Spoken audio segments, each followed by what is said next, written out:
देवाची पूजा करायची आहे, देव प्रसन्न करायचा आहे, तर मंदिरातच जावं लागते असं नाही. मंदिरात रोज गेलं पाहिजे, ते आपलं धर्मस्थळ आहे. पण एखाद्या कामाच्या व्यापामुळे किंवा काही अडचणीमुळे जर मंदिरात जाणं होत नसेल, तर मग देव प्रसन्न करायचा असेल तर मंदिरातच जावं असं नाही. आपल्या कर्मातही आपला देव असतो. आपल्या वाटेला आलेलं कर्म माणसानं प्रामाणिकपणे केलं की त्यांनी तो देव प्रसन्न होतो. यह जरूरी नहीं इंसान हर रोज मंदिर जाए, बल्कि कर्म ऐसे होने चाहिए इंसान जहां भी जाए मंदिर वही बन जाए. मंदिर वही बन जाए. एक सांगू का, मी आणखी एक वाक्य बोलतो, लक्ष देऊ नाही का. जर आपण आपल्या कर्तव्याशी प्रामाणिक असू ना, कर्तव्याशी प्रामाणिक असू, तर एखाद्या वेळेला कुठल्या मंदिरात आपण नाही गेलो तरी चालेल. मी पहिलं बोललो धर्मस्थळ आहे, रोज गेलं पाहिजे. पण कामाच्या व्यापामुळे जर आपलं जाणं जमत नसेल तर एखाद्या वेळेला आपण नाही गेलं तरी चालाल. पण आपल्या कर्तव्य रूपी कर्मात जर आपण बेईमानी करत असू तर मग जगातल्या कुठल्याही मंदिरात किती दिवे लावले तरी त्याचा काही उपयोग नाही. क्या मंदिर क्या तीरथ क्या गंगा की धार करे, क्या मंदिर क्या तीरथ क्या गंगा की धार करे, जब कर्म ही गलत कर बैठे तो ईश्वर कहाँ से उद्धार करे. म्हणून माणूस आपल्या कर्माशी प्रामाणिक असला पाहिजे. संत आपल्या कर्माशी प्रामाणिक होते. त्यांनी आपल्या कर्माला आपला धर्म समजला आणि तोच त्यांच्याकरता परमार्थ झाला. गोरोबा काकांचं उदाहरण पहा. गोरोबा काकांना परमार्थ करायचा होता म्हणून काम सोडलं नाही, आणि काम करायचं होतं म्हणून नाव सोडलं नाही. नाव सोडलं नाही. काम करता करता देवाचं नाव घेतलं आणि देवाचं नाव घेता घेता त्यांनी काम केलं. फक्त फरक एवढा होता, मन हे गोविंदी देह काम करी. श्री संत सावता महाराजांचं चरित्र आपण पाहू शकता. श्री संत सावता महाराजांनी काय केलं, तुम्ही आपण शेती करतो, सावता महाराजांनी शेती केली. तुम्ही आपण नांगरटी करतो, त्यांनी नांगरटी केली. फक्त फरक एवढा होता, त्यांनी नांगरटी करत असताना विठ्ठल विठ्ठल भजन केलं आणि आपण नांगरटी करत असताना शेजारच्याचा हितभर धुरा करून आपलं वावर कसं वाढेल याचा विचार करतो. हाय फरक आहे. आपण 2025 मध्ये मोटारचं बटन दाबतो आणि त्याच्यावर आपला मळा पिकवतो. त्यावेळेस त्यांनी मोठ आणली आपला मळा पिकवला आणि त्या मळ्यामध्ये उभं राहून कांदा मुळा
संतांनी आपलं कर्तव्य कर्म कधी सोडलं नाही. कर्तव्य कर्म सांभाळून त्यांनी परमार्थ साध्य केला. माझ्या बोलण्यातलं तात्पर्य आहे. कर्तव्याला पाठ नाही दाखवली संत. का पाठ नाही दाखवली? कारण कर्तव्य विन्मुख झालेला व्यक्ती मुळात देवालाच आवडत नसते. अर्जुन कर्तव्य विन्मुख होत आहे हे पाहूनच तर अर्जुनाला भगवद्गीता सांगितली. अर्जुन म्हणे मी युद्ध करणार नाही. देवानं सांगितलं अर्जुना तू क्षत्रिय आहे आणि क्षत्रियाचं पहिलं कर्तव्य आहे युद्ध करणं. तू क्षत्रिय आहे, रणांगणावर आहे आणि युद्धाच्या स्थितीमध्ये आहे आणि अशा वेळेला म्हणतोस तुम्ही युद्ध करणार नाही. सांडी हे मूर्खपण, उठी घे धनुष्यबाण. कर्तव्य विन्मुख होत असलेल्या जगाला, म्हणजे कर्तव्य विन्मुख होत असलेल्या अर्जुनाला कर्तव्याची जाणीव करून देण्याकरता भगवद्गीता सांगितली. तसं कर्तव्य विन्मुख होत असलेल्या या जगाला कर्तव्याची जाणीव करून देण्याकरता जगद्गुरु तुकोबारांनी आजच्या अभंगाची रचना केली. या अभंगामध्ये पहिलं प्राधान्य तुकोबारांनी कर्तव्याला दिलं आहे. का हो तुकोबारा, कर्तव्य पालन ही जर ईश्वर पूजा असेल तर मग आम्हाला सांगा आमचं कर्तव्य काय आहे. तुकोबाराय म्हणतात मी कसं सांगू तुमचं कर्तव्य. तुकोबाराय तुम्ही का नाही सांगू शकत. तुकोबाराय म्हणतात इथं सगळ्यांचं जर एक कर्तव्य असतं तर मी सांगू शकलो असतो, पण इथं माणूस बदलला की कर्तव्य बदललं. बरं का कर्तव्य बदललं. तुकोबाराय म्हणतात कारण प्रत्येकाची भूमिका वेगळी आहे. इथं भूमिका बदलली की कर्तव्य बदललं. प्रत्येक भूमिकेतलं वेगळं वेगळं कर्तव्य असते. का हो तुकोबाराय, मग कोण्या भूमिकेतलं कोणतं कर्तव्य आहे ते तरी आम्हाला सांगा. मग तुकोबारांनी तुमच्या आपल्या लक्षात यावं म्हणून तुकोबारांनी या अभंगामध्ये 4 भूमिका सांगितल्या आणि 4 भूमिकेतले 4 कर्तव्य सांगितले. तुकोबाराय म्हणतात तुम्ही सेवकाच्या भूमिकेमध्ये असाल तर स्वामीची सेवा पहिलं कर्तव्य आहे. शिष्याच्या भूमिकेमध्ये असाल तर गुरु सेवा पहिलं कर्तव्य आहे. मुलाच्या भूमिकेमध्ये असाल पितृवचन पालन पहिलं कर्तव्य आहे. पत्नीच्या भूमिकेमध्ये असाल तर पती सेवा तुमचं पहिलं कर्तव्य आहे. आणि या कर्तव्याला जर तुम्ही जगामध्ये पहिला न्याय दिला तर तुकोबाराय म्हणतात तुम्हाला वेगळी देवाची पूजा करायची गरज नाही. हीच तुमच्याकरता भगवान विष्णूची महापूजा आहे. अभंगात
सांगितल्या. एका एका भूमिकेचा आपण धावता विचार करू. तुकोबाराय म्हणतात तुम्ही सेवकाच्या भूमिकेमध्ये असाल स्वामी सेवा पहिलं कर्तव्य आहे. आता स्वामी काच करता नाव समोर येते बजरंग बलीचं, कारण बजरंग बली उत्तम सेवक. तुकोबाराय म्हणतात ना रामरायाच्या सेवका शरण आलो म्हणे बजरंग बली उत्तम सेवक होता. उत्तम सेवक नाही तर काही काही फक्त नावाचे सेवक असतात. नावाचे सेवक. पूर्वीच्या काळातलं एक उदाहरण सांगितलं जाते. पूर्वीच्या काळामध्ये एकदा एका मालकानं आपल्या गळ्याकडे 10 रुपये दिले आणि त्याला दुकानातून पेढे आणायला सांगितलं. पूर्वीच्या लोकांना गोड खूप आवडत होतं. पूर्वीच्या लोक गोड खायचे आणि गोड बोलायचे. आता लोक गोड खातही नाहीत. पूर्वीचे लोक गोड खायचे. त्याने आपल्या गळ्याकडे 10 रुपये दिले आणि दुकानातून पेढे आणायला सांगितले. याने 10 रुपये घेतले, दुकानदाराकडे गेला. 10 रुपयात दुकानदाराने किती पेढे दिले? 3 पेढे दिले. याने 3 पेढे घेतले. आता ते असे मस्त रवेदार पेढे होते. याने ते असे 3 पेढे मस्त असे हाती घेतले.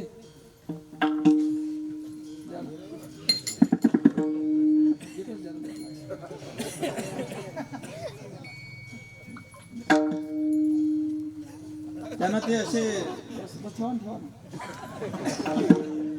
ते कोणाला घेतले?